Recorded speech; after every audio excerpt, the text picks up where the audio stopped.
Thanks very much indeed. Thank you both. Thank you. Probably the most influential man you've never heard of. Sir Johnny Ive is the Chingford-born design genius behind some of Apple's most beloved, ubiquitous products, including the iMac, the iPhone, the iPad. In keeping with Apple's own well-drilled taciturnity, Ive seldom gives interviews. But as he joins forces with Bono for an auction of extraordinary design products to raise money for an AIDS charity, he broke his silence to speak to Stephen Smith in New York.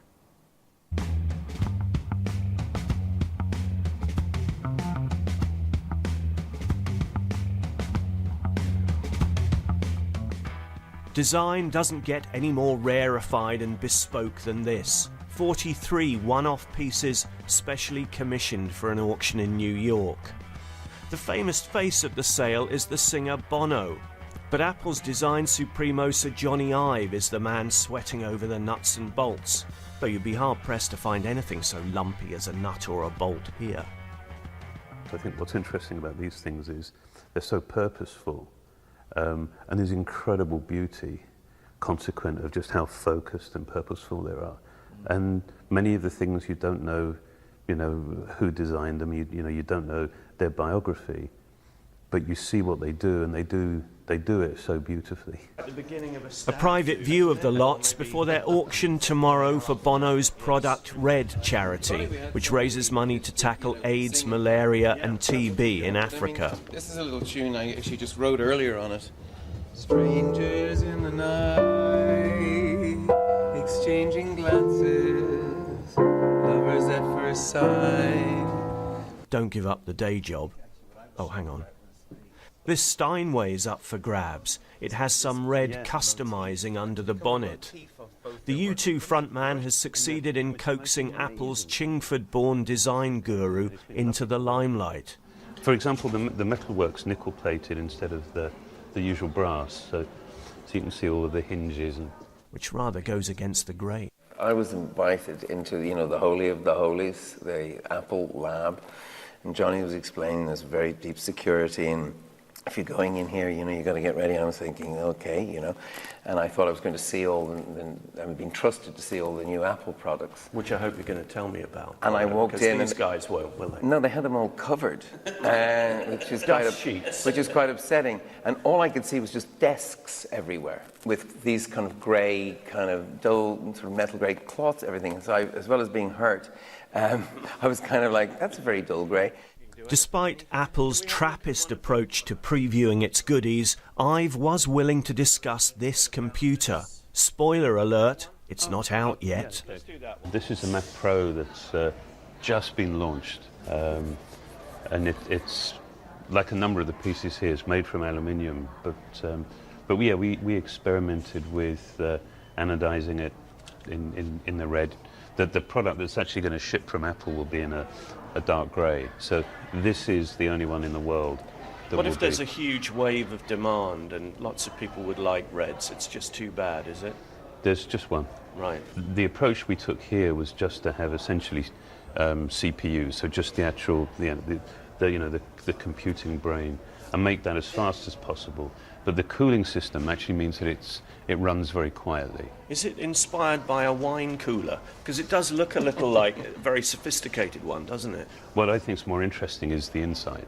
So you actually see how it's been configured around this sort of central chimney, and so the air's pulled in through the bottom, and then that's a handle on the top, but it's also where the air exhausts.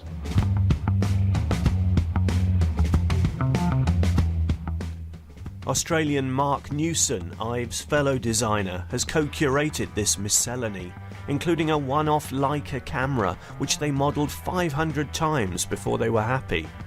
It does sound incredibly indulgent, but you couldn't choose to sort of address a more iconic object of design, this century. Sure. Everyone recognises, well, certainly in our world, what that thing is.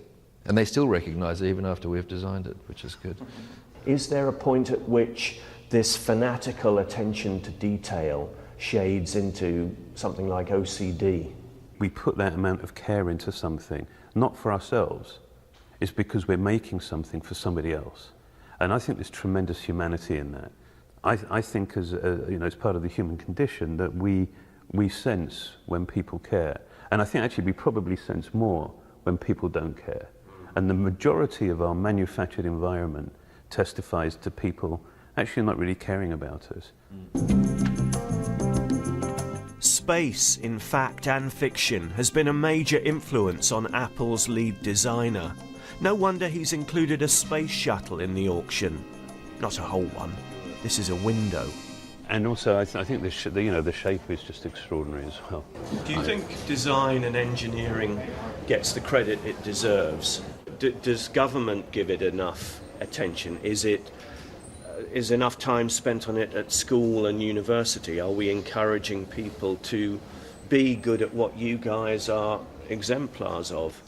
Well, there is certainly an issue, which is it's an expensive subject to teach, because it requires workshops and requires machinery. So sadly, there's not the. When we were growing up, and certainly in the UK, UK's had an incredible tradition of design education, there certainly isn't the same commitment. You don't see as many workshops when you walk around schools now. Some may feel there's a large element of boys' toys about this show and this auction, and they may think that it might be better and easier if Apple and you didn't just reach into your pockets and make a contribution that way. Apple are leading right out front. They're the largest corporate donor to the Global Fund, which is the mechanism to get these AIDS drugs to people who don't have them. They're very quiet about it. They're very Apple about it. It's kind of annoying sometimes because they're doing such great work.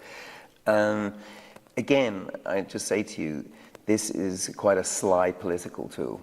And we can all give and do, and our band U2 is also red, but that's it. The point is the neon. The point is the excitement, the sort of making this a political priority by keeping it in the public discussion.